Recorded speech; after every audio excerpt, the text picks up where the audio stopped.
اعوذ باللہ من الشیطان الرجیم بسم اللہ الرحمن الرحیم الحمد للہ رب العالمین بارئ الخلائق اجمعین الحمد لأہلہ والصلاة علی اہلہا الصلاة والسلام علی سید الانبیاء والمرسلین العبد المؤید الرسولنا المسدد المصطفى الأمجد الحبيب الأحمد النبي الأمي المكي المدني السراج المنير الكوكب الدري صاحب الوقار والسكينة المدفون بأرض مدينة سيدنا ونبينا وشفيع ذنوبنا وطبيب قلوبنا وحبيب نفوسنا ومولانا أبي القاسم محمد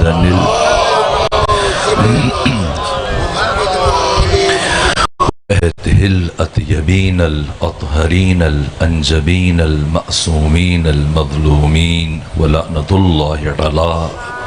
أعدائهم ومنكري فضائلهم وغاصبي حقوقهم من يوم عداوتهم إلى الآن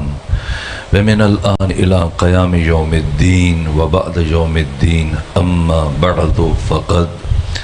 قال حسين بن علي عليه آلاف التحية والثناء إنا أهل بيت النبوة ومعدن الرسالة ومحل الرحمة ومختلف الملائكة ويزيد رجل فاسق شارب الخمر قاتل النفس المحترمة معلن بالفسق مثلي لا يبايع لمثله ننتظر وتنتظرون نصبح وتصبحون أينا أحق بالخلافة والولاية والبيعة صلوات بجي خاندان فاطمة تکبیر اللہ اکبر نعرہ رسالت یا رسول اللہ نعرہ حیدری حسینیت زندہ باد یزیدیت مردہ باد مشروطیت جناب زہرا سلام اللہ علیہ بلند ترین زین آباد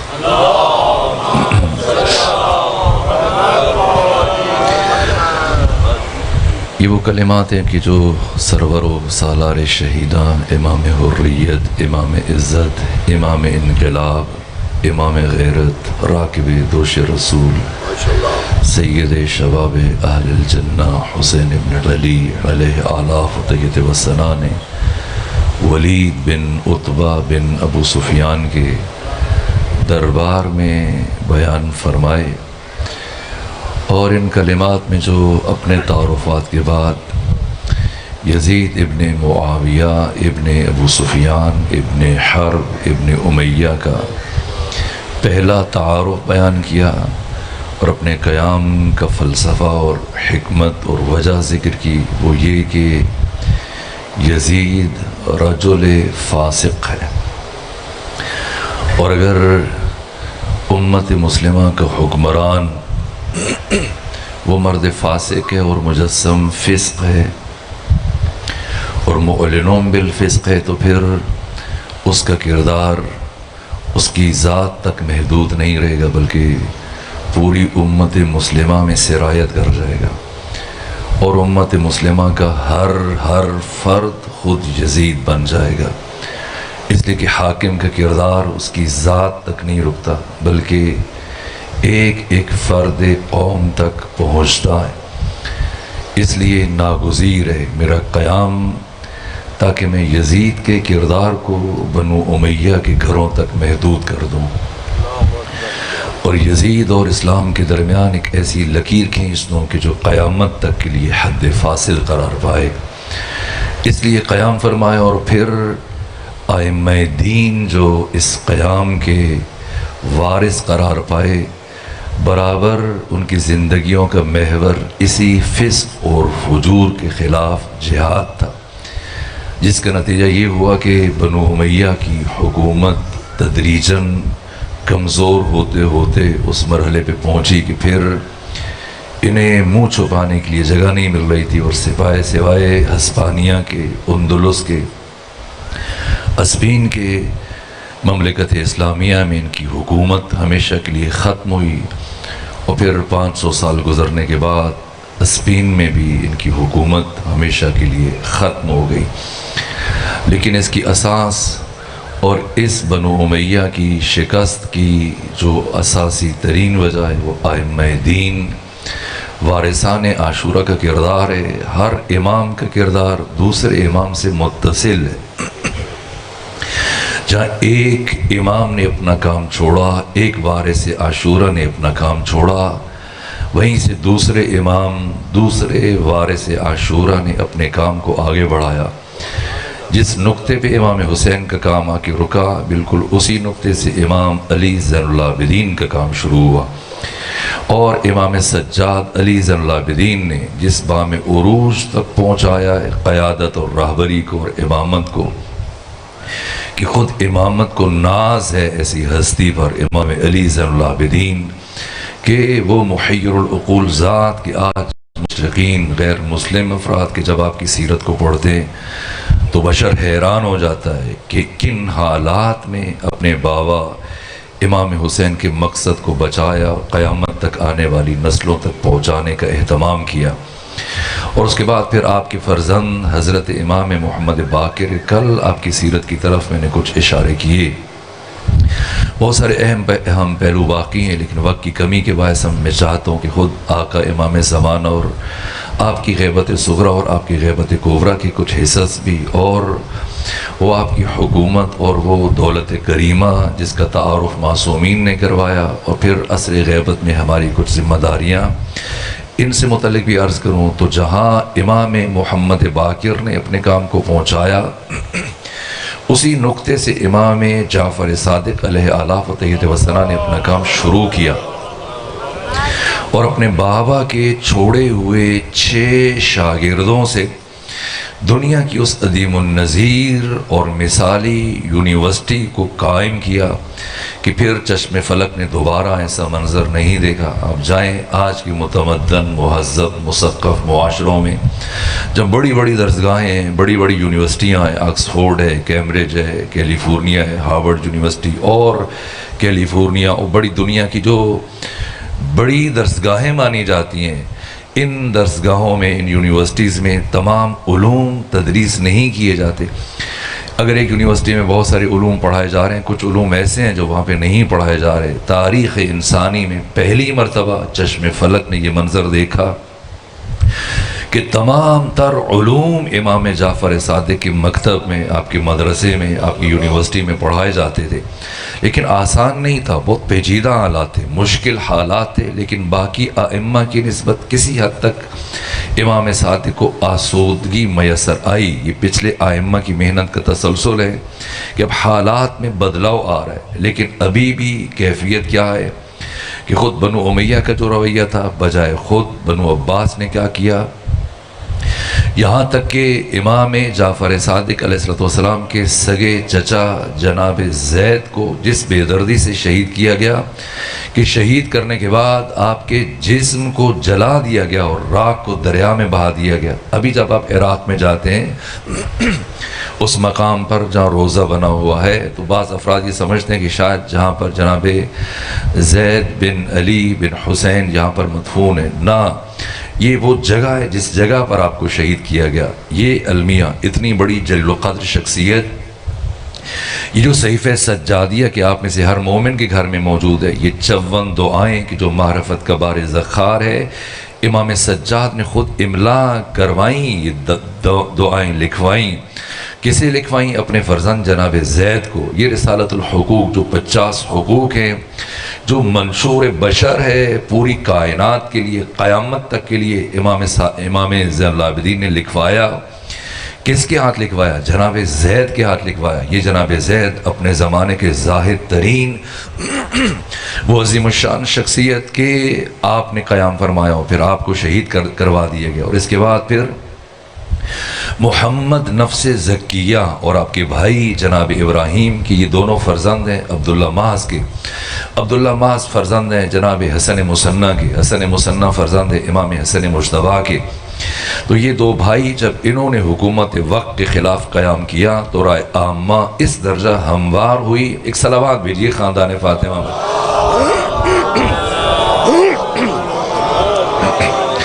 ان دو شخصیتوں سے متعلق اتنی رائے عامہ ہموار ہوئی کہ سواد اعظم اور جمہور کے دو بڑے ائمہ امام مالک ابن انس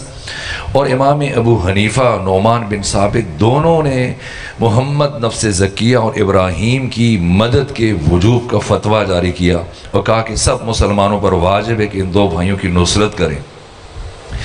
ان حالات میں جب ان دو بھائیوں نے قیام کیا، وہ شخصیت کے جو سب سے قریب ہیں امام جعفر صادق رشتہ دار ہیں، اور پھر اس طرح سے آپ کی ہمدردیاں بھی ان کے ساتھ ہیں، لیکن اس کے باوجود خاموش ہیں۔ اس خاموشی کا راز کیا ہے؟ جہاں پر امام مالک بول پڑے، جہاں پہ ابو حنیفہ بول پڑے، وہاں خود امام جعفر صادق آپ نے سکوت اختیار کیا، اور ان دونوں بھائیوں نے جنگ کی، اور پھر لڑتے لڑتے دونوں بھائی شہید ہوئے، اور دونوں بھائیوں کے کٹے ہوئے سر زندان میں ان کے پدر بزرگوار عبداللہ محض کے پاس بھیجے گئے۔ اتنے حسین چہرے تھے،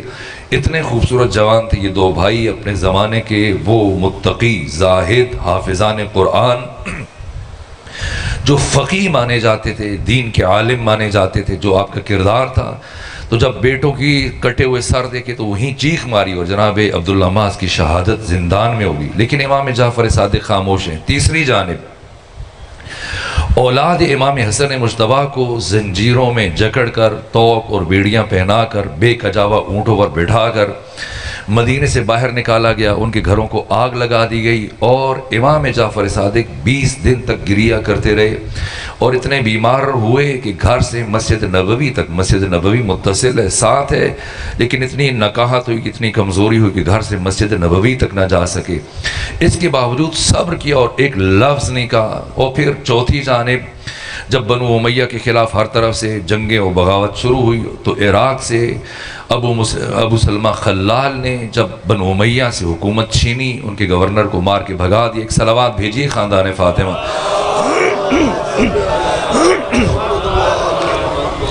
ایسی صلوات بھیجیے کہ ایک مومن جو سو رہے ہیں، میں چاہتا ہوں کہ وہ بھی محروم نہ رہ جائیں، اور ان تک بھی کچھ بات پہنچ جائے، ان کی بھی آنکھ کھل جائے۔ بلند ترین صلوات۔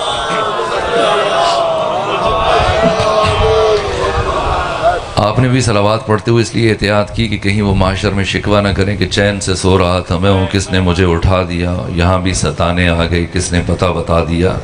تو یہ پتہ علی جعفری بھائی نے بتایا ہے، اور انہوں نے یہی وقت رکھا، اور یہ مشکل وقت ہوتا ہے، لیکن بہرحال اب ایک ایسی صلوات بھیجیے کہ جیسے صلوات بھیجنے کا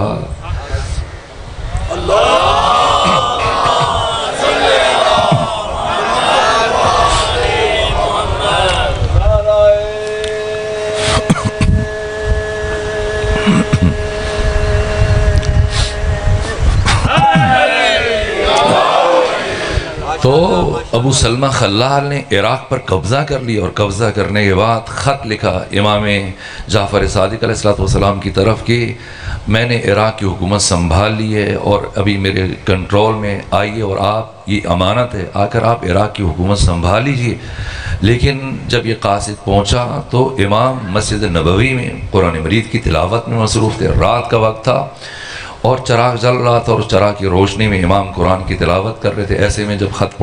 پڑھ کے ایک طرف رکھ دیا، دوبارہ قرآن پڑھنے میں لگ گئے۔ قاصد نے عرض کیا، فرزند رسول، مجھے ابو سلمہ خلال نے یہ کہہ کے بھیجا ہے کہ اس خط کا جواب لے کے آنا، تو اس خط کا جواب لیے بغیر نہ آنا۔ کہا اچھا تمہیں خط کا جواب چاہیے؟ کہاں چاہیے؟ تو امام جس چراغ کی روشنی میں قرآن مجید کی تلاوت کر رہے تھے، خط اٹھایا اور اس چراغ کی لو کے سپرد کر دیا، اور جب سارا خط جل گیا تو فرمایا کہ جاؤ ابو سلمہ خلال سے کہنا جعفر صادق کہہ رہے تھے میرے پاس تمہارے خط کا صرف یہی ایک جواب ہے۔ اسی طرح سے ایران سے ابو مسلم خراسانی نے بنو امیہ کو مار بھگایا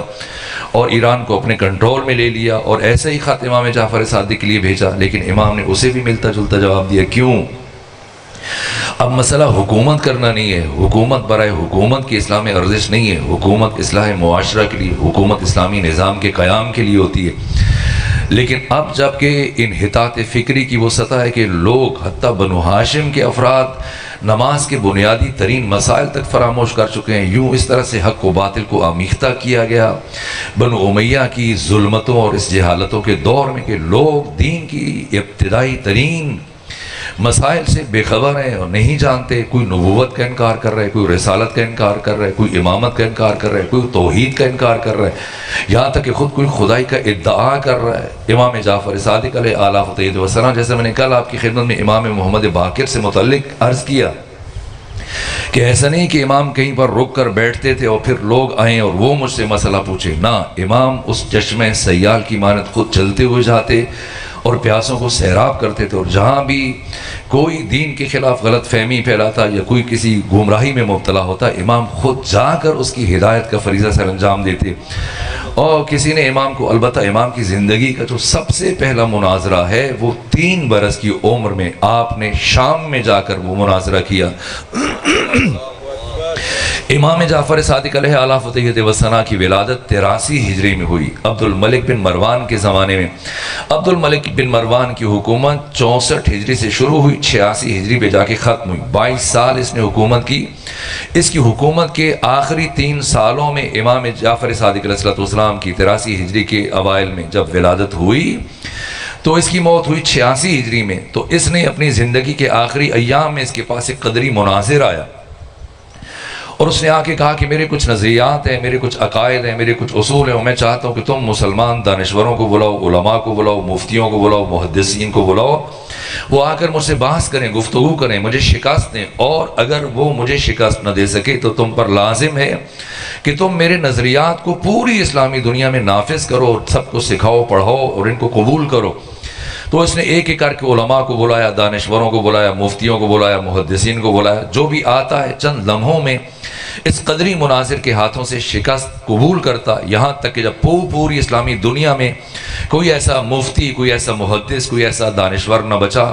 کہ جس نے اس سے مناظرہ نہ کیا اور ہر ایک نے اپنی شکست کا اعتراف کیا، تو مجبور ہو کر عبد الملک بن مروان نے امام علی زین العابدین کی طرف رجوع کیا اور خط تحریر کیا کہ فرزند رسول، آپ امام ہیں اور آپ کی ذمہ داری ہے دین کا تحفظ، اسلام کی تعلیمات خطرے میں آئیں اور آ کر اس قدری مناظر کو اس کے سوالوں کا جواب دیں. یہاں تک کہ جب یہ خط دیکھیے آپ، یہ 86 ہجری کو اگر آپ دیکھ لیں تو 95 ہجری میں امام کی شہادت ہوئی، اور ابھی امام بقید حیات ہیں. صرف 1 دن کے لیے، 2 دن کے لیے ایک مصلحت پروردگار تھی. یہ جو امام کو بیماری لاحق ہوئی، صرف امام کی زندگی اور حیات کو اور امامت کے تسلسل کو بچانے کے لیے جو شب عاشور، یہ بیماری اس لیے کہ شمر ابن ذوالجوشن قتل کرنے کے ارادے سے جب آیا تھا اور جب دیکھا اور قتل کرنے لگا امام کو، جب آپ چمڑے کے اس بستر پر تھے، تو ایک مرتبہ خود عمر ابن سعد نے روک دیا کہ یہ جوان جو خود زخمی ہے اور جو خود بیمار ہے اور اب کچھ دیر کے بعد خود اس کی موت ہو جائے گی، جس طرح سے یہ تڑپ رہا ہے اور جو اس کی کیفیت ہے، تو کیوں اس کے خون میں اپنی تلوار کو رنگین کرنا چاہتے ہو؟ شمر ابن ذوالجوشن نے دوبارہ تلوار کو نیام میں ڈال دیا. یہ مسلط الہیہ تھی. باقی تمام عمر سید سجاد امام علی زین العابدین کبھی بیمار نہیں رہے. تو آپ جان سکتے ہیں خود امام جعفر صادق علیہ السلام آپ کے پوتے ہیں، اور امام زین العابدین جب بلایا گیا کیا خود گئے؟ نہیں، خود نہیں گئے. اگر خود نہیں جا سکتے تو آپ کے فرزند امام محمد باقر علیہ آلاف و طیب وسلم انہیں بھیجتے. نہ خود گئے، نہ اپنے بیٹے امام محمد باقر کو بھیجا، بلکہ اپنے 3 برس کے پوتے امام جعفر صادق کو ایک غلام کے ہمراہ مدینے سے شام روانہ کیا کہ جائیں اور جا کر آپ گفتگو کریں،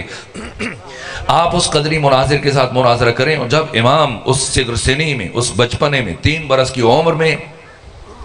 عبد الملک بن مروان کے دربار میں پہنچے تو ایک مرتبہ اس کی نگاہ پڑی تو پوچھنے لگا اہل دربار سے یہ بچہ کون ہے؟ تو بتایا گیا کہ یہ علی زین العابدین کا پوتا ہے. کہا یہ بچہ یہاں پر کیا کر رہا ہے؟ کہا انہوں نے مناظرے کے لیے بھیجا ہے. تو تعجب سے ایک مرتبہ کہنے لگا یہ کیسا مذاق ہے، اگر خود نہیں آنا تھا نہ آتے، اس چھوٹے سے بچے کو کیوں بھیج دیا؟ جہاں اتنے بڑے بڑے علماء دانشور اپنی شکست کا اعتراف کر کے چلے گئے تو بھلا یہ چند برس کا بچہ یہ کیا بات کرے گا؟ تو جب امام جعفر صادق نے گفتگو سنی عبد الملک بن مروان کی تو فرمایا پریشان نہ ہو، مجھے زیادہ وقت نہیں لگے گا اور تمہیں زیادہ دیر انتظار نہیں کرنا پڑے گا. اس سے کہو کہ جو بھی سوال کرنا چاہتا ہے سوال کرے تاکہ میں اس کے سوالوں کا جواب دوں. اس لیے عرض کرتا ہوں کہ 14 کے 14 مدرسہ الہیہ کے فارغ التحصیل ہے، ان 14 کا معلم، ان 14 کا مرشد، ان 14 کا استاد صرف اور صرف خدا ہے۔ اس عالم ناسوت میں آنے کے بعد ان 14 میں سے کسی ایک نے دوسرے سے بھی حاصل نہیں کیا۔ یہ سارے کے سارے اگر ایک دوسرے کے لیے مجرہ فیض بنے، واسطہ فیض بنے، وسیلہ فیض بنے، تو عالم لاہوت میں جہاں اللہ نے ان انوار کو ایک دوسرے کے لیے مجرہ فیض قرار دیا، واسطہ فیض اور وسیلہ فیض قرار دیا، جب اس دنیا میں آئے تو اللہ نے تمام تر فضائل، تمام تر کمالات کی حد انتہا کو ان 14 کی لافانی حیات کا نقطہ آغاز بنا کر اس کائنات میں بھیجا۔ تو جیسے ہی امام جعفر صادق آگے بڑھے اور اس قدری مناظر نے عبد الملک بن مروان اور امام جعفر صادق کی باہمی گفتگو سنی تو ایک مرتبہ ہنسنے لگا اور تنزیہ لہجے میں کہا، عبد الملک اب بڑے ختم ہو گئے تو بچوں کو لے کے آئے۔ جب امام نے اس کا یہ غرور آمیز لہجہ اور نخوت کا انداز دیکھا تو کہا کہ تمہیں اترانے کی ضرورت نہیں اور تکبر علمی میں مبتلا ہونے کی ضرورت نہیں، جو پوچھنا چاہتے ہو پوچھو، جو سوال کرنا چاہتے ہو کرو۔ تو اس نے کہا کہ اگر جواب دے سکتے ہیں تو میرا سب سے پہلا نظریہ جس کا ابھی تک کوئی مسلمان دانشور، کوئی مفتی و محدث جواب نہیں دے سکا، وہ یہ ہے کہ میرے عقیدے کے مطابق انسان اپنے تمام امور میں مستقل ہے اور اللہ کو بندے کے کسی بھی کام میں دخل و تصرف کا حق حاصل نہیں ہے، مداخلت کا حق حاصل نہیں ہے۔ جیسے کہا تو امام نے فرمایا، اچھا اگر تمہارا یہ عقیدہ ہے، اگر تمہارا یہ نظریہ، تو بتاؤ کہ قرآن مجید جانتے ہو؟ کہا جانتا ہوں، میں حافظ کل قرآن ہوں۔ امام نے فرمایا پھر سورہ فاتحہ سنو۔ اس نے سورہ فاتحہ پڑھنا شروع کی، بسم اللہ الرحمن الرحیم، الحمدللہ رب العالمین الرحمن الرحیم مالک یوم الدین ایاک نعبد و ایاک نستعین۔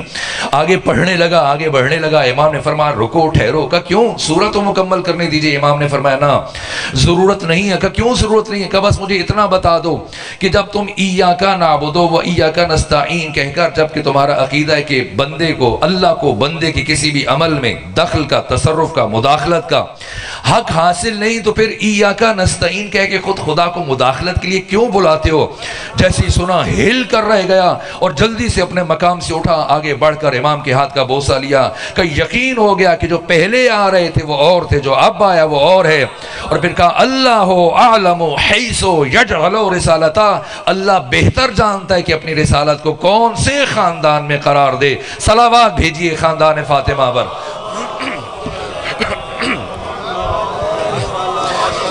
اور اس کے بعد پھر امام کی زندگی کی جو قبل آپ کی جب نائب امام کی آپ کی جو نیابت امام کا زمانہ ہے، اس میں جو آپ کے کارنامے، جو آپ کی مناظرات ہے، کہ اب وقت نہیں بچا کہ میں ان کی طرف، جو ابو شاکر دیسانی کے ساتھ آپ کی گفتگو ہوئی ہے، اسی طرح سے ابو سلمہ اس کے علاوہ جو عبداللہ، یعنی چند لمحوں میں، ایسا نہیں کہ طولانی مناظرے کرتے ہو نا، جس طرح سے ابو شاکر دیسانی کے ساتھ آپ کا مناظرہ ہوا، جس طرح سے ابن درہم کے ساتھ آپ کا مناظرہ ہوا، جس طرح سے وہ اس ہندوستانی طبیب کے ساتھ آپ کی گفتگو ہوئی، یہ ساری تاریخ کے اوراق پر محفوظ ہیں۔ یہاں تک کہ ایک شخص آیا اور آ کر جب امام اپنے شاگردوں کو پڑھا رہے تھے، علوم اور معارف سکھا رہے تھے، سمجھا رہے تھے، ایسے میں ایک شخص آیا اور آ کر کھڑا ہوا، کہا اے جعفر صادق، کس خدا کی باتیں سنا رہے ہو، کس خدا کے متعلق انہیں بتا رہے ہو جس کا کوئی وجود ہی نہیں ہے؟ پہلے اس کا وجود ثابت کرو، تب اس خدا کی باتیں انہیں سناؤ۔ تو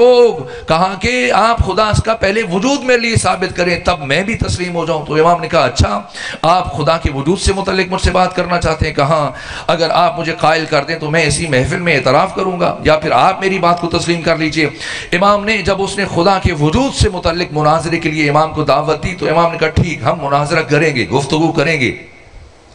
لیکن مناظرے سے پہلے بس ایک بات بتاؤ، یہ سب کے سب جتنے بیٹھے ہیں میرا نام جانتے کہ میرا نام جعفر صادق ہے، میں محمد باقر کا بیٹا ہوں، میں محمد مصطفیٰ کی نسل سے ہوں، تو میرے ساتھ مناظرے کے لیے آیا ہے۔ جو شرکاء ہیں، جو سننے والے، ان کا بھی حق ہے کہ انہیں پتا ہو کہ کن دو افراد کے درمیان گفتگو ہونے جا رہی ہے۔ میں نے اپنا تعارف کروا دیا ہے اور تم بھی کم سے کم اپنا نام ان کو بتا دو تاکہ ہم گفتگو کا آغاز کر سکیں۔ جیسے امام نے کہا کہ تم اپنا نام انہیں بتاؤ تاکہ ہم گفتگو کا آغاز کر سکیں، وہ ٹک ٹکی باندھے حیرت سے پھٹی ہوئی نگاہوں سے امام کی طرف دیکھ رہا ہے اور کافی دیر ٹک ٹکی باندھے ہوئے امام کی طرف دیکھتا رہا، اور پھر کچھ لمحے گزرنے کے بعد سر جھکایا اور محفل سے نکل گیا۔ جب محفل سے نکلا تو حضرت ابو بصیر امام کی طرف متوجہ عرض کیا، فرزند رسول ہم تو بڑے خوش تھے کہ یہ مناظرے کے لیے آیا، مباحثے کے لیے آیا، گفتگو کے لیے آیا، آپ سے سوال کرے گا، آپ جواب دیں گے، ہمارے علم میں بھی اضافہ ہوگا، لیکن آج آپ نے مناظرہ نہیں کیا، آج آپ نے اس کے سوال کا جواب نہیں دیا، ایسے گفتگو نہیں کی۔ امام نے فرمایا نا مناظرہ تو ہو گیا۔ کہ کیسے؟ ہم نے تو کچھ نہیں سنا۔ امام نے فرمایا مناظرہ بھی ہو گیا اور آنے والے نے اپنی شکست کا اعتراف بھی کر لیا، اور اس کا اس محفل سے چلے جانا خود اس کی شکست کا اعتراف تھا۔ کہا امام ہم نہیں سمجھے جو آپ فرمانا چاہ رہے ہیں۔ امام نے فرمایا یہ شخص مجھ سے اللہ کے وجود سے متعلق گفتگو کے لیے آیا تھا، مناظرے کے لیے آیا تھا، اور میں نے پہلے مرحلے میں رک کر جب اس سے اس کا تعارف پوچھا، اس سے اس کا نام پوچھا، تو اس کا نام عبداللہ تھا۔ جیسے ہی میں نے نام پوچھا، زیرک آدمی تھا، ہوشیار آدمی تھا، سمجھدار آدمی تھا، سمجھ گیا کہ جعفر صادق مجھ سے میرا نام کیوں پوچھ رہے ہیں، اس لیے کہ اس کا نام عبداللہ تھا۔ اور اب اس نے سمجھ لیا کہ اگر میں نام بتاؤں گا تو جعفر صادق نے اگلا سوال یہ پوچھنا ہے کہ جب کوئی اللہ ہی نہیں ہے تو عبداللہ کہاں سے آ گیا؟ تو پہلے مرحلے میں اپنا نام تبدیل کر کے آؤ تاکہ گفتگو ہو سکے۔ یہ انداز ہے، یہ سلیقہ ہے، اسے امامت کہا جاتا ہے۔ قوم کیا ہے اور قوموں کی امامت کیا ہے، اس کو کیا سمجھے گا بلا 2 رکعت کا امام، یہ کہا مرحوم اقبال نے۔ اسی طرح سے یہاں تک کہ پھر آپ کی امامت کا آغاز عملی طور پر جب ان مراحل کو طے کرتے کرتے اس قدر آپ کے شاگردوں کی تعداد بڑھتی چلی جا رہی ہے کہ پھر پوری اسلامی دنیا سے جو بھی فرد ہے جو سوالات لے کے آتا ہے، حتیٰ غیر مسلم افراد آتے ہیں امام کی بارگاہ میں، امام ان سے گفتگویں کرتے ہیں، دیر تک مفصل کئی دن تک مباحثات کا سلسلہ بھی جاری رہتا ہے۔ آپ کی شاگردان انہیں تحریر کرتے ہیں۔ شروع میں جب کوئی فرد آتا تو امام خود اس سے بات کرتے، خود گفتگو کرتے، لیکن رفتہ رفتہ امام نے اتنی بڑی بڑی برجستہ ترین شخصیتوں کو تیار کیا، تراشا مختلف علوم میں، یہاں تک کہ لغت اور ادبیات میں ابان بن تغلب جیسی شخصیت کو تیار کیا، علوم قرآن میں تفسیر میں جناب حمران جیسی شخصیت کو تراشا، علم فقہ میں جناب زرارہ بن آیون جیسی شخصیت کو تراشا ہے، اور اسی طرح سے علم حدیث میں ابو بصیر جیسی شخصیت کو تیار کیا، اور علم کلام میں عقائد میں مومن طاق جیسی شخصیت کو، علم کیمیا میں کیمسٹری میں جابر بن حیان۔ یہ جابر بن حیان جو آپ کے بچے اسکولوں میں جا کے پڑھتے ہیں کہ بابا کیمیا تھے، فادر آف کیمسٹری تھے، کون تھے؟ امام جعفر صادق کے 4000 شاگردوں میں سے ایک شاگرد تھے یہ جابر بن حیان، اور ان جابر بن حیان نے 400 کتابیں لکھی، اور اپنی ایک کتاب کے شروع میں یہ تاریخی جملہ لکھا جابر بن حیان نے کہ قیامت تک آنے والا کوئی ایک دانشور میرے کسی بھی نظریے کو رد نہیں کر سکتا، کہ کیوں؟ اس لیے کہ میں امام جعفر صادق کا شاگرد ہوں۔ صلوات بھیجیے خاندان فاطمہ پر۔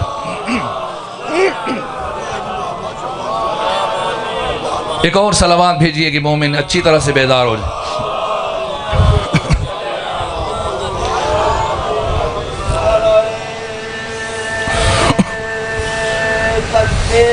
اللہ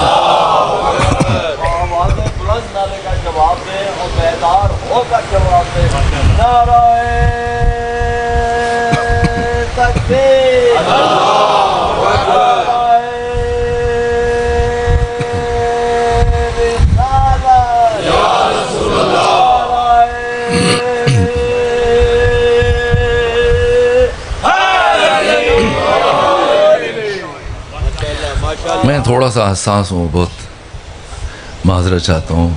اور خیال خاطر احباب چاہیے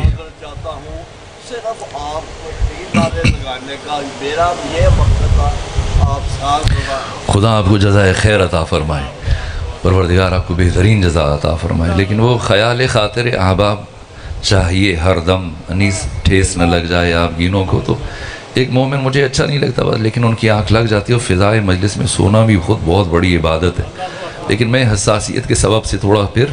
دقت میں آ جاتا ہوں۔ تو اگر وہ جو پہلی نشستیں ہیں ان کے بجائے اگر پچھلے مرحلے میں رک کر آرام کریں تو اس میں کوئی مذائقہ نہیں ہے، میرے لیے مشکل ہو جاتی ہے، اس لیے میں بار بار گستاخی کر دیتا ہوں۔ ایک صلوات بھیجیے خاندان فاطمہ۔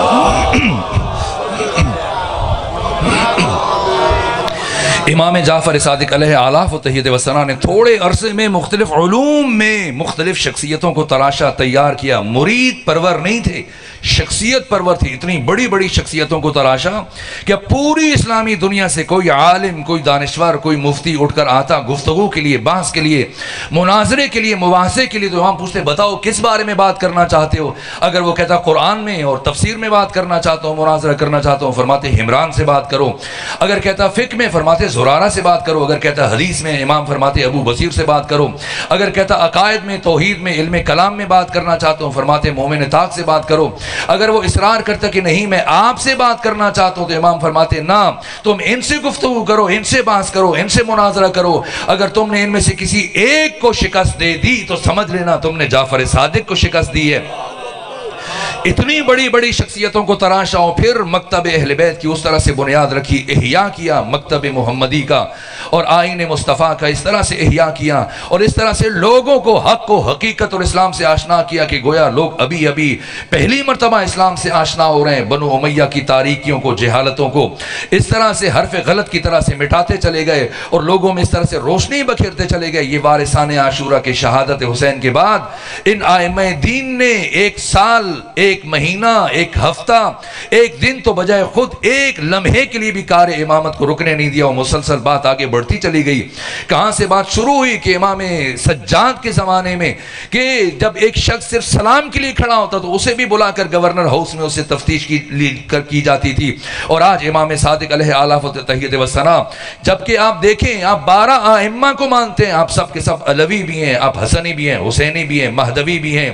اس کے باوجود آپ کو علوی نہیں کہا جاتا ہے، آپ کو حسنی نہیں کہا جاتا، آپ کو مہدوی نہیں کہا جاتا، پوری دنیا میں دوست دشمن آپ کو جعفری کے نام سے یاد کرتے ہیں۔ یہ تشخص ہے اور عالم اسلام میں آپ فخر کر سکتے ہیں، آپ کا نام امام جعفر صادق نے اتنا بلند کیا۔ آپ چلے جائیں، میں معمولی ملاؤں کی بات نہیں کرتا، اگر عالمی سطح پہ آپ جائیں تو بڑے بڑے علماء، بڑے بڑے دانشور، یہاں تک کہ مستشرقین، غیر مسلم محققین وہ حیران ہیں اور کتابیں لکھی جا رہی ہیں امام جعفر صادق علیہ آلاف و تحیت و ثنا کی عظمت پر، یہاں تک کہ جامعۃ الازہر کے جو سب سے بڑی برادران اہل تسنن کا علمی مکتب اور علمی درسگاہ ہے، جیسے ہمارے ہاں قم میں نجف ہے، ان کے ہاں جامعۃ الازہر، اس کے وائس چانسلر جو چند سال پہلے تھے شیخ سلیم شلتوت، انہوں نے بھی فتویٰ دیا کہ جس طرح سے دنیا میں بسنے والے مسلمان، 7 بر اعظموں میں زندگی گزارنے والے مسلمان، وہ شافعی مذہب کو اختیار کر سکتے ہیں، حنفی مذہب کو اختیار کر سکتے ہیں، حنبلی مذہب کو اور مالکی مذہب کو اختیار کر سکتے ہیں، چاہیں تو اسی طرح سے وہ جعفری مذہب کو بھی اختیار کر سکتے ہیں۔ اور اس کے بعد جو موجودہ وائس چانسلر ہیں جامعۃ الازہر کے، انہوں نے بھی ایسا فتویٰ دیا ہے۔ ہاں، جب انسان شکم کے تقاضوں سے نکل جاتا ہے اور اس کی دید میں وسعت آ جاتی ہے تو پھر وہ ان تفرقہ بازیوں سے اور فرقہ پرستیوں سے نکل جاتا ہے، پھر وہ فرقوں کی بات نہیں کرتا، صرف مسلک کی بات نہیں کرتا، وہ اسلام کی بات کرتا ہے۔ یہ امام جعفر صادق ہیں جنہوں نے آپ کے مکتب کو اس بام عروج تک پہنچایا ہے، اس اوج عروج رفعت معراج اور بلندی تک پہنچایا، یہاں تک کہ رفتہ رفتہ آپ جبکہ آپ کی درسگاہ بڑھنے لگی اور پوری اسلامی دنیا سے سمٹ کر حق حقیقت کے اور علم اور دانش کی متلاشی جمع ہونا شروع ہوئے امام کی بارگاہ میں، اور رفتہ رفتہ اس مرکزیت کی خبریں جب منصور دوانکی تک پہنچنے لگیں کہ مدینے میں اتنی بڑی درسگاہ قائم کر لی ہے اور ہزاروں شاگرد مسلسل آپ سے کسب فیض کر رہے ہیں۔ راوی کہتا ہے جب میں مسجد کوفہ میں داخل ہوا تو میں نے دیکھا، میں نے گننا شروع کیا، 900 ٹولیاں تھیں، 5-5 6-6 7-7 افراد اکٹھے ہو کر باہم مباحثہ کر رہے تھے، کوئی فقہ پر، کوئی اصول پر، کوئی اسی طرح سے حدیث پر، کوئی قرآن کے مسائل بیان کر رہا ہے، کوئی علم کلام کے مسائل بیان کر رہا ہے۔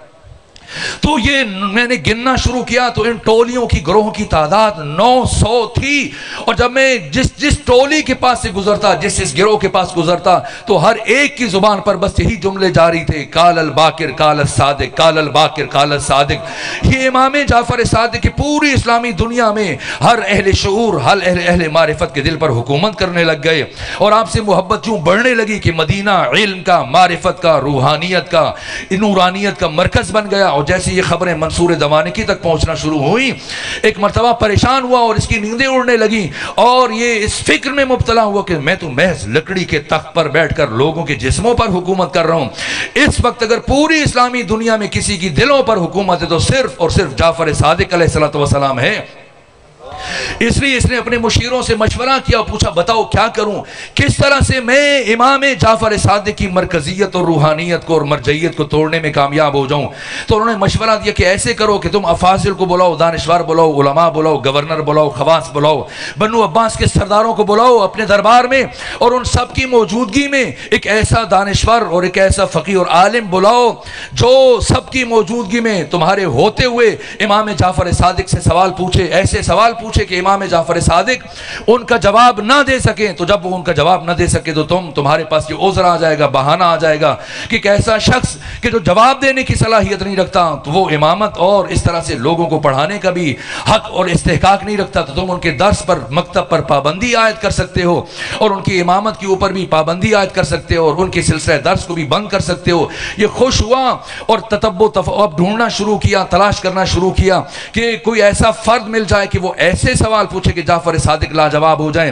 لیکن مسلسل تتبع تفحص چھان پھٹک کے بعد تلاش کے بعد پوری اسلامی دنیا میں جس تک پہنچتا ہے، جس سے ملتا ہے، جس کو بلاتا ہے اس سے بات کرتا ہے کہ جعفر صادق سے بات کرنی ہے، تو جو بھی عالم ملتا ہے یا تو وہ براہ راست امام جعفر صادق کا شاگرد ہے یا آپ کے شاگردوں کا شاگرد ہے، اور جب مسلسل ڈھونڈنے کے بعد کوئی نہ ملا تو پھر اور تلاش جاری رہی، یہاں تک کہ ایک نقطے پہ جا کے رکا، اور وہ ایک شخص ہے جس کا نام ہے نعمان بن ثابت، جن کی کنیت ابو حنیفہ ہے، جنہیں دنیا امام اعظم کے نام سے یاد کرتی ہے۔ ان کے پاس ان کو جب بلایا تو کہا میں نے آپ کی بہت شہرت سنی ہے، بہت نام سنا ہے، آپ کے پاس بہت ذکاوت ہے، ذہانت ہے، علم ہے، حافظہ ہے، میں نے سنا ہے کہ آپ بہت لائق اور قابل شخصیت ہیں، تو میں چاہتا ہوں کہ آپ امام جعفر صادق سے میری بز میں کچھ ایسے سوال پوچھیں کہ وہ لاجواب ہو جائیں۔ تو ابو حنیفہ کہنے لگے کہ وہ میرے استاد ہیں، میں برابر ان سے پڑھتا چلا، میں نے ان سے سیکھا ہے، پڑھا ہے،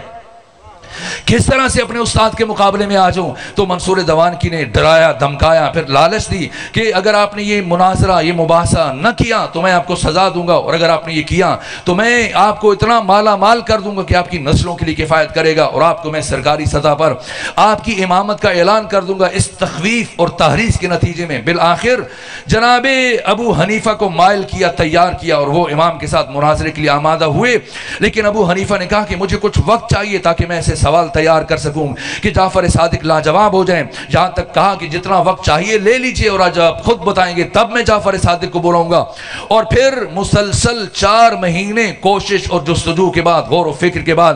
40 سوال تیار کیے امام ابو حنیفہ نے، اور پھر پیغام بھیجا منصور دوانکی کی طرف کہ اب بلائیے جعفر صادق کو، اور مجھے یقین ہے کہ اب وہ میرے ان سوالوں کا اور اگر کچھ کا جواب دے لیا تو سب کا جواب نہیں دے پائیں گے۔ چنانچہ خوشی خوشی منصور دوانکی نے امام جعفر صادق کی طرف پیغام بھیجا کہ فرزند رسول، ہم آپ سے استفادہ کرنا چاہتے ہیں، آپ سے سیکھنا چاہتے ہیں، ہمارے دانشور آپ سے سوال کریں گے، آپ جواب دیں گے، ہمارے علم میں اضافہ ہوگا۔ امام جعفر صادق کو مدینہ سے بلایا گیا، بغداد بلایا گیا، اور جب آپ تشریف لائے تو کھچا کھچ اس کا دربار بھرا ہوا ہے، علماء کے لیے کرسیاں لگائی گئیں، مفتیوں کے لیے کرسیاں لگائی گئیں، بنو عباس کے سردار بیٹھے ہیں، گورنر بیٹھے ہیں، عمائدین سلطنت بیٹھے ہیں، اکابرین ریاست بیٹھے ہیں، اور خود منصور دوانقی وسط میں اس کی مسند بچھائی گئی، داہنے طرف امام جعفر صادق علیہ السلام کے لیے مسند بچھا دی گئی، اور بائیں طرف امام ابو حنیفہ کے لیے مسند بچھا دی گئی، جنہیں دنیا امام اعظم کہتی ہے۔ خود وزن کیجئے گا اس جملے کا کہ یہ ابو حنیفہ، نعمان بن ثابت، جنہیں دنیا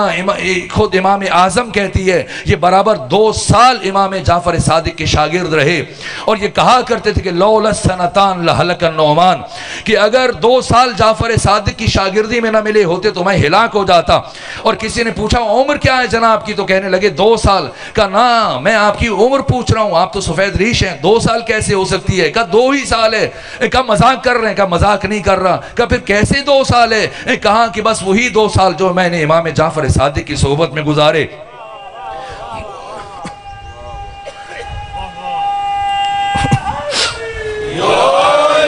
تو وزن کیجئے گا میرے عزیزو، بسم اللہ، آپ سلامت رہے۔ محمد و اہل بیت محمد صلوات،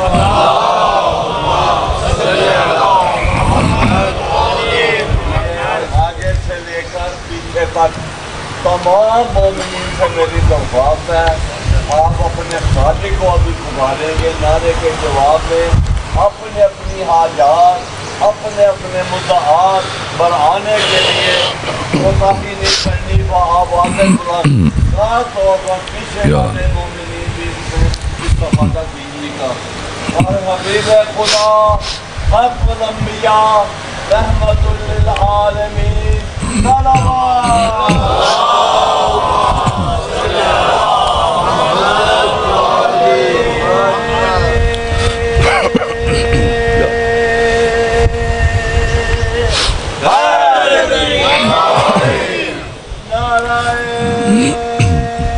یا رسول اللہ۔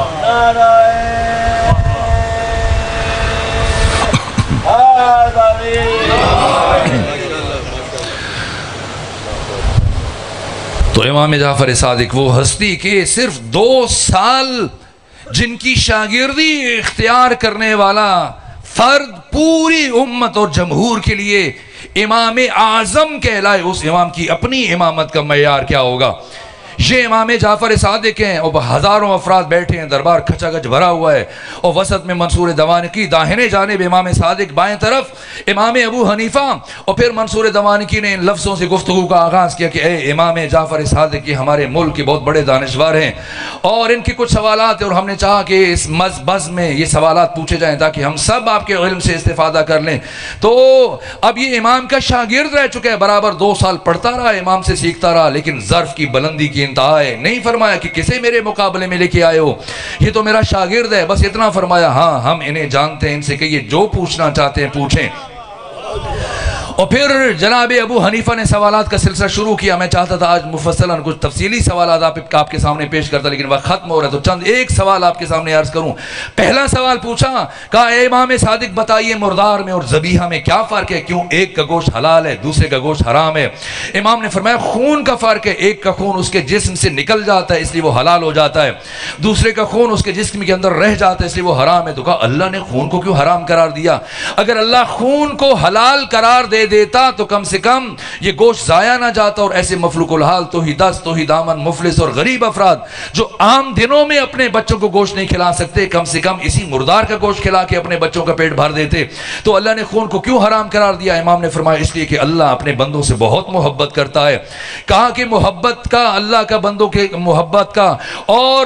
اس خون کی حرمت کا کیا تعلق ہے؟ امام نے فرمایا اس لیے کہ خون اپنے اندر ضرر رکھتا ہے، نقصان رکھتا ہے، اور اللہ کبھی بھی کسی نقصان دینے والی چیز کو اپنے بندوں پر حلال قرار نہیں دے سکتا۔ کہ کیسا نقصان ہے خون میں؟ امام نے فرمایا کہ 3 نقصان ہیں۔ کہ کون سے؟ امام نے فرمایا پہلا نقصان یہ کہ اگر کوئی خون کھانا یا پینا شروع کر دے تو خون کے استعمال سے پہلا ضرر وہ قسی القلب ہو جائے گا، سنگ دل ہو جائے گا، پتھر دل ہو جائے گا، انسان سے حیوان بن جائے گا، درندگی آ جائے گی اس میں۔ دوسرا اس کے جسم سے ایسا تعفن اٹھے گا، بدبو اٹھے گی کہ باقی لوگوں کے لیے اسے تحمل کرنا، برداشت کرنا مشکل ہو جائے گا۔ اور تیسرا یہ کہ اسے کوڑ اور جزام کی بیماری لاحق ہو جائے گی۔ یہ 3 ضرر ہیں اگر کوئی خون استعمال کرے گا، اس لیے اللہ نے مردار کو حرام قرار دیا۔ تو کہا پھر ہمیں کیسے پتا چلے کہ جو گوشت ہم بازار سے خرید کر لائے ہیں یہ گوشت مردار کا یا ذبیحہ کا؟ ممکن ہے کہ قصاب نے خیانت کی ہو، باقیوں کا تو مجھے نہیں پتا، ہم تو خبروں میں پڑھتے ہیں کہ لاہور میں کیسے کیسے گوشت کھلائے گئے اہل لاہور کو، تو کیسے پتا چلے کہ جو گوشت ہم خرید کے لائے مردار کا یا ذبیحہ کا؟ تو امام نے فرمایا اگر تمہیں شک ہو کہ قصاب نے خیانت کی ہے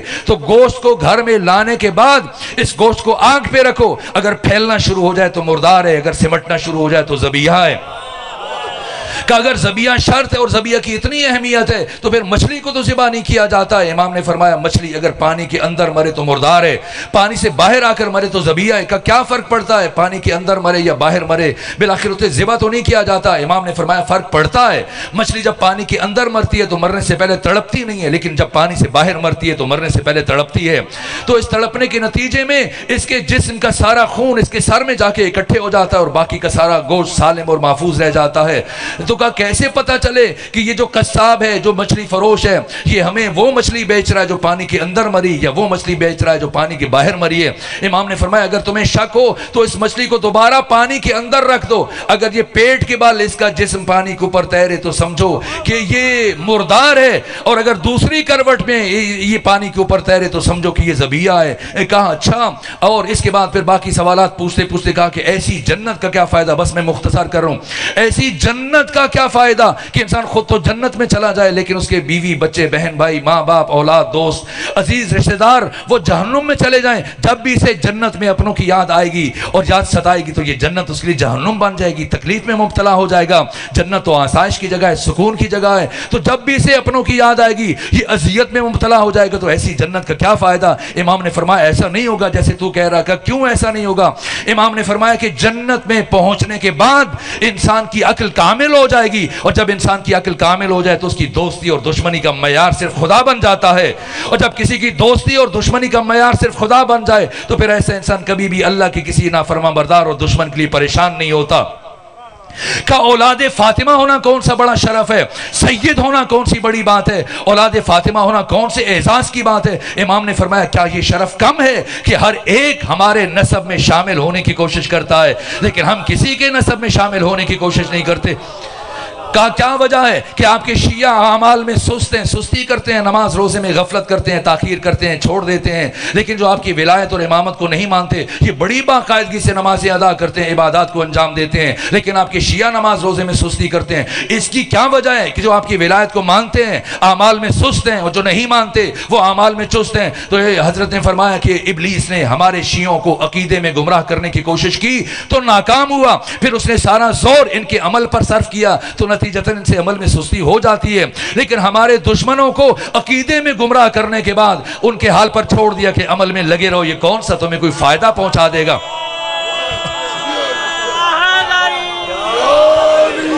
یہاں تک کہ پوچھنے لگا کہ بتائیے کیا انسانوں کے اعمال مادی ہیں یا مانوی ہیں، ان کا اجر پاداش ثواب یہ روحانی ہے یا مادی ہے؟ امام نے فرمایا روحانی ہے۔ تو کہا پھر اللہ نے کیوں قرآن مجید میں فرمایا کہ قیامت کے دن اعمال کو تولا جائے گا، یہ کیوں نہیں فرمایا کہ قیامت کے دن اعمال کو گنا جائے گا؟ اللہ کو کہنا چاہیے تھا کہ قیامت کے دن اعمال کو گنا جائے گا، لیکن قرآن میں فرمایا کہ قیامت کے دن اعمال کو تولا جائے گا۔ بھلا وہ کیسا ترازو ہے جن پر انسان کے اعمال کو تولا جا سکے؟ تو امام نے فرمایا ابو حنیفہ ہوشیار ہو جائیے، وہ ترازو جس پر قیامت کے دن ہر انسان کے ہر عمل کو تولا جائے گا وہ ہم محمد و آل محمد کی ولایت کا میزان ہے، کہ اگر ولایت رکھتا ہے تو ہر عمل قبول کر لیا جائے گا، اگر ولایت نہیں رکھتا تو ہر عمل رد کر دیا جائے گا۔ باقی بھی سوالات پوچھے، امام نے سوالوں کے جواب دیے۔ جب مسلسل 40 سوال پوچھے اور امام نے ہر سوال کے جواب میں علماء کوفہ کا نظریہ بیان کیا، علماء بصرہ کا، علماء حجاز کا، پھر قرآن اور سنت سے جب ہر حوالوں کے ساتھ آئے تو انہوں نے مختصر جواب دیے اور تفصیلی امام نے جواب دیے۔ 40 سوالوں کے پہ ہم مسلسل اگرچہ دشمن کے بہکاوے میں تھا، لالچ میں یا خوف کی وجہ سے امام کے مقابلے میں آ گیا، لیکن شاگرد رہ چکا تھا، علم دوست تھا، معرفت پسند تھا۔ ایک مرتبہ جیسی برجستہ وہ فوری جواب، جن سوالوں کو تیار کرتے کرتے مسلسل اسے 4 مہینے لگے، جب ایک نشست میں مسلسل ان 40 سوالوں کے جواب سنے، ایک مرتبہ اتنے مبہوت ہوئے، اتنے جذب ہوئے، امام کے رعب علمی میں اتنے متاثر ہوئے، ابو حنیفہ اٹھ کے کھڑے ہوئے، اور کھڑے ہونے کے بعد یہ جملہ کا جسے علماء اہل تسنن نے اور اہل سنت کے صف اول کے محدثین نے اپنی اپنی کتابوں میں ذکر کیا کہ امام ابو حنیفہ اٹھ کر کھڑے ہوئے، اور کھڑے ہونے کے بعد یہ تاریخی جملہ کا اے امام جعفر صادق، آج ابو حنیفہ نعمان بن ثابت منصور دوانکی کے دربار میں کھڑے ہو کر یہ اعلان کر کے جا رہا ہے کہ چشم فلک نے، آسمان کی آنکھ نے اس ساری کائنات میں جعفر صادق سے بڑا عالم نہیں دیکھا ہے۔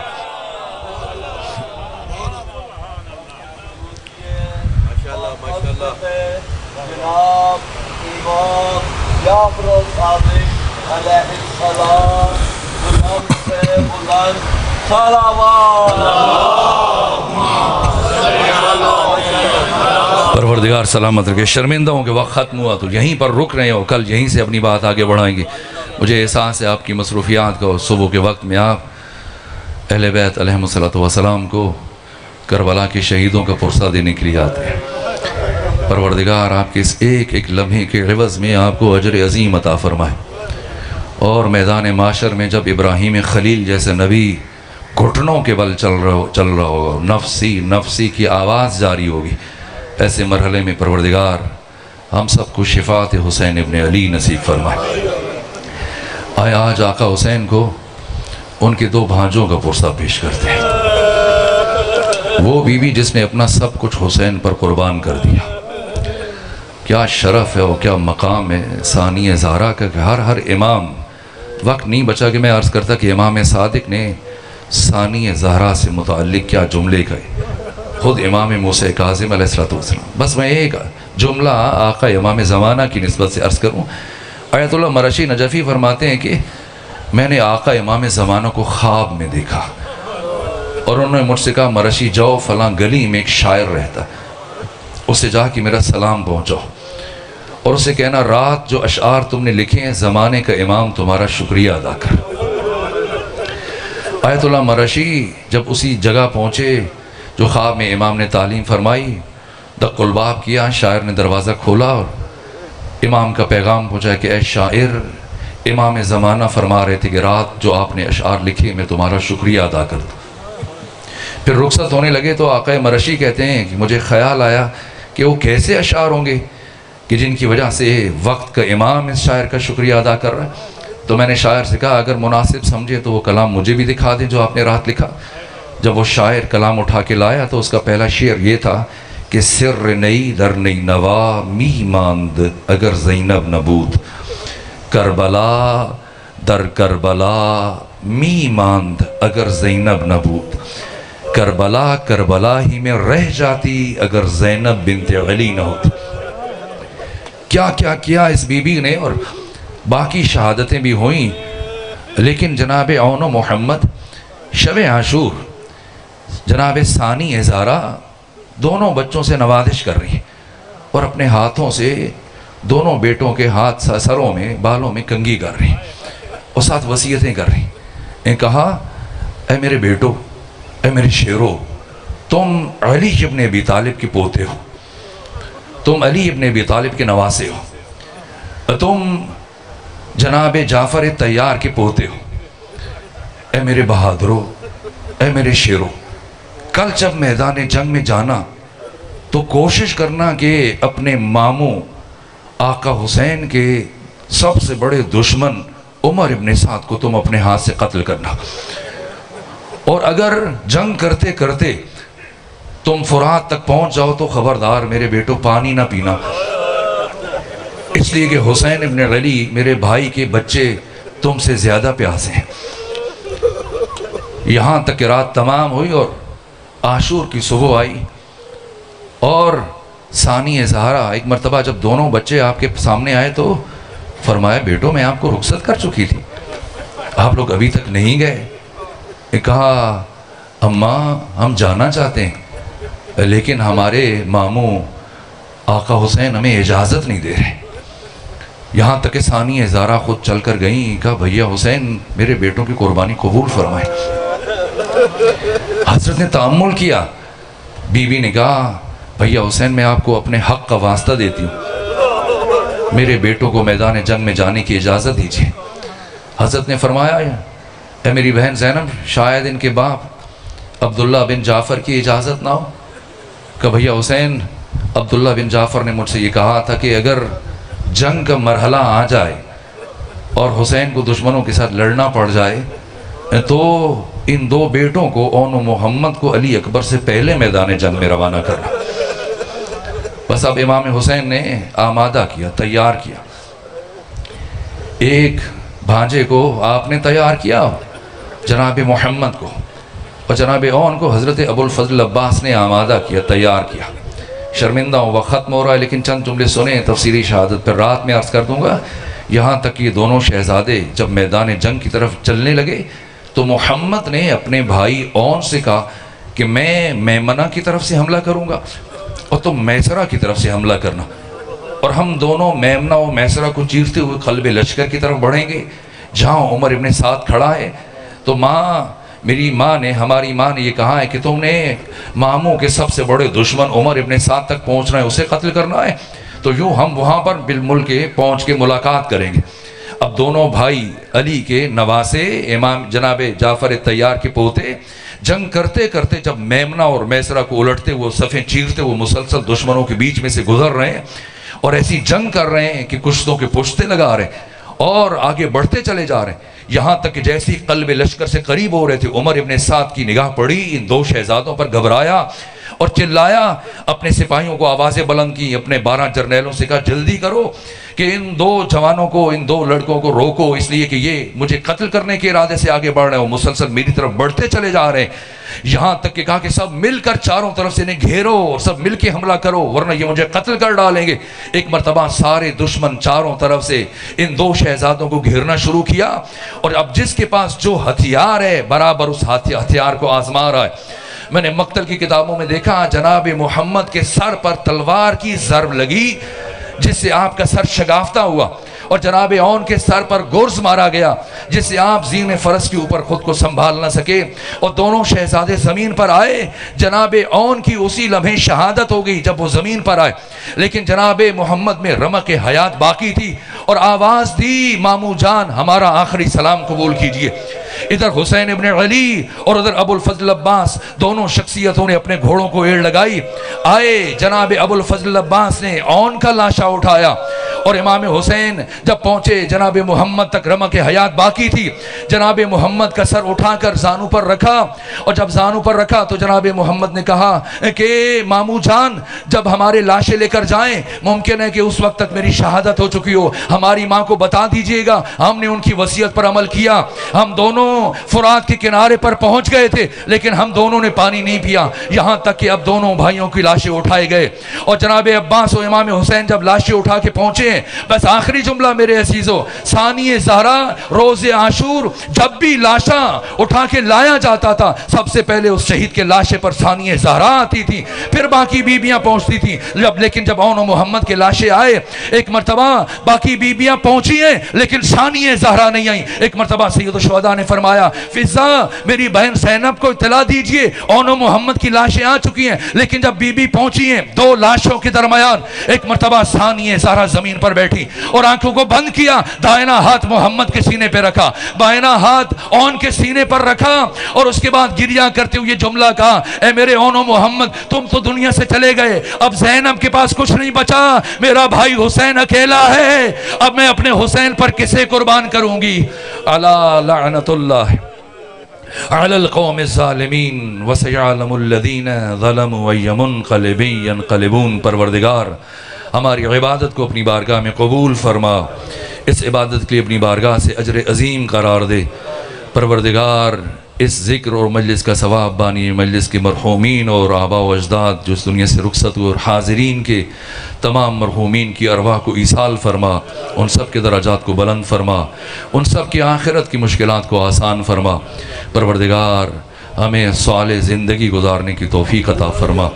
جو بیمار ہیں انہیں شفا عطا فرما، جو تنگ دست ہیں ان کی تنگ دستی دور فرما، جو پریشان حال ہیں ان کی پریشانیوں کو دور فرما، جو مقروض ہیں ان کے قرض ادا فرما. پروردگار جو بے اولاد ہیں انہیں اولاد عطا فرما. پروردگار امام زمانہ کے سپاہیوں کی حفاظت فرما، رہبر عظیم الشان سید علی خامنائی کی حفاظت فرما، علماء اور مراجع کی حفاظت فرما. پروردگار امام زمانہ کے تمام سپاہیوں کی محافظت فرما، ہمیں بھی آقا کا سپاہی بننے کی توفیق عطا فرما، آقا کے ظہور میں تعجیل فرما. جملہ مومنین مومنات شہداء اسلام، ایسے مومنین